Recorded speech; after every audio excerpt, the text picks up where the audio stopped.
ಸ್ನೇಹಿತರೆ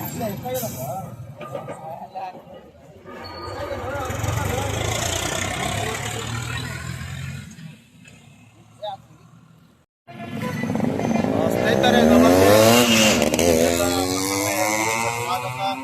ಈ ಒಂದು ವಿಡಿಯೋ ಮಾಡುವ ಉದ್ದೇಶ ಏನಪ್ಪ ಅಂತಂದ್ರೆ, ಇವತ್ತು ಯಾದಗಿರಿ ನಗರದ ಗಂಜ್ ಏರಿಯಾದಲ್ಲಿ ನೋಡ್ತಿರೋ ದೃಶ್ಯಗಳಲ್ಲಿ ಯಾವ ರೀತಿ ಹಂಪ್ ಹಾಕಿದ್ದಾರೆ ಅನ್ನೋದ್ರ ಬಗ್ಗೆ.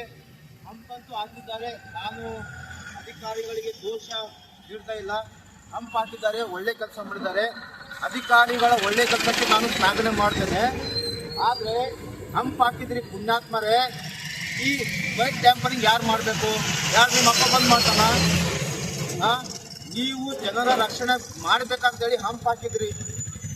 ಜನರಿಗೆ ಇದು ಅನನುಕೂಲ ಅಲ್ಲ. ಇದು ಅನುಕೂಲ ಯಾವಾಗ ಆಗ್ತದೆ ಅಂತಂದ್ರೆ, ನೀವು ಈ ಹಂಪ್ ಹಾಕಿದ ನಂತರ ಬೈಕ್ ಟ್ಯಾಂಪರಿಂಗ್ ಮಾಡಬೇಕು. ರಾತ್ರಿ ಹೊತ್ತಲ್ಲಿ ಇವತ್ತು ಇವ್ರು ಹೇಳ್ತಾ ಇದ್ದಾರೆ ಕೆಲವೊಬ್ರು, ಇವ್ರು ನೋಡಿ ಆ ಜನ ಇಲ್ಲಿ ಬರುವಂತ ಜನ ಬೀಳ್ತಾ ಇದ್ದಾರೆ ಅಂತೇಳಿ ಇವರೊಬ್ರು ಬೈಕ್ ಟ್ಯಾಂಪರಿಂಗ್ ಮಾಡಿದ್ದಾರೆ.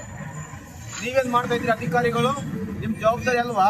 ನಿಮಗೆ ನಾವು ಲಕ್ಷ ಲಕ್ಷ ರೂಪಾಯಿ ಸಂಬಳ ಕೊಡ್ತಾ ಇದ್ದೇವೆ ಸಾರ್ವಜನಿಕರ ತೆರಿಗೆ ಹಣದಲ್ಲಿ. ನಿಮ್ಮ ಜವಾಬ್ದಾರಿ ಏನಿದೆ? ಹಂಪ್ ಹಾಕಿದ್ದೀರಿ ಅಂತಂದರೆ ಹಂಪಿನ ನಂತರ ನೀವು ಬೈಕ್ ಟ್ಯಾಂಪರಿಂಗ್ ಮಾಡಬೇಕು. ದ್ವಿಚಕ್ರ ವಾಹನರಾಗಿರ್ಬಹುದು, ಬೇರೆ ಬೇರೆ ಜಿಲ್ಲೆಗಳಿಂದ ಬಂದಂಥ ವಾಹನ ಸವಾರರಾಗಿರ್ಬೋದು, ಬೇರೆ ರಾಜ್ಯಗಳಿಂದ ಬಂದಂಥವ್ರಾಗಿರ್ಬೋದು, ಲೋಕಲ್ದವ್ರಿಗೆ ಗೊತ್ತಾಗುತ್ತೆ. ಒಂದೆರಡು ಬಾರಿ ಬಂದರೆ ಏನೋ ಅವರು ಇರ್ಲಪ್ಪ ನಮ್ಗೆ ಗೊತ್ತಾಗಿದೆ ಅಂತೇಳಿ ಸುಮ್ಮನಿರ್ತಾರೆ.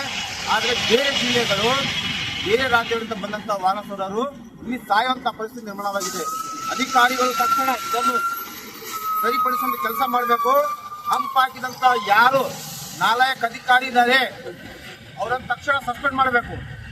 ಮತ್ತೆ ಈ ಹಂಪಿನ ಮೇಲೆ ಬೈಕ್ ಟ್ಯಾಂಪರಿಂಗ್ ಮಾಡಬೇಕು ತಕ್ಷಣ. ಇದು ಪೊಲೀಸ್ ವರಿಷ್ಠಾಧಿಕಾರಿಗಳು ಹಿಂದೆ ನಾನು ಒಂದು ವಾರದ ಹಿಂದುಗಡೆ ಡಿಡಿ ಕಾಲೇಜ್ ಹತ್ರ ಇದೇ ರೀತಿಯಾಗಿ ಒಂದು ವಿಡಿಯೋ ಮಾಡಿದೆ.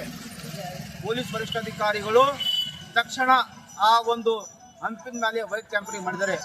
ಆ ಪೊಲೀಸ್ ಅಧಿಕಾರಿಗಳಿಗೆ ಮಾಡಿದಂತಹ ಅಧಿಕಾರಿಗಳಿಗೆ ನಾನು ಹೃದಯಪೂರ್ವಕ ಧನ್ಯವಾದ ತಿಳಿಸುತ್ತೇನೆ. ಅದೇ ರೀತಿಯಾಗಿ ಇವತ್ತು ನೀವೇನು ಯಾದಗಿರಿ ನಗರದ ಗಂಜಿ ಸರ್ಕಲ್ನಲ್ಲಿ ಏನು ಹಾಕಿದ್ರಿ, ಬರೀ ಹಂಪ್ ಹಾಕಿದ್ರಿ. ಹಂಪು ಯಾವ ರೀತಿ ಹಾಕಿದ್ರು ಅದೇ ರೀತಿ ಬೈಕ್ ಟ್ಯಾಂಪರಿಂಗ್ ಮಾಡಿ ಜನರ ಜೀವ ಹೋಗೋಕ್ಕಿಂತ ಮೊದಲು ನೀವು ಎಚ್ಚೆತ್ತುಕೊಳ್ಬೇಕು ಮತ್ತೆ ಬೈಕ್ ಟ್ಯಾಂಪರಿಂಗ್ ಹಾಕ್ಬೇಕಂತ ನನ್ನ ಮನವಿ.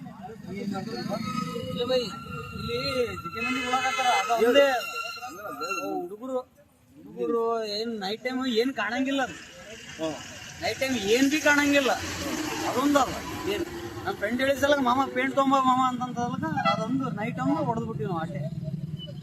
ನಿಮ್ಮ ಹೆಸರು? ಮಹೇಶ್. ಮಾತಾಡ್ರಪ್ಪ, ಇಲ್ಲಿ ಬರ್ರಿ. ಯಾರು ಮಾತಾಡ್ತೀರಿ? ಬರ್ರಿ ಮಾತಾಡ್ತೀನಿ ಬಾ.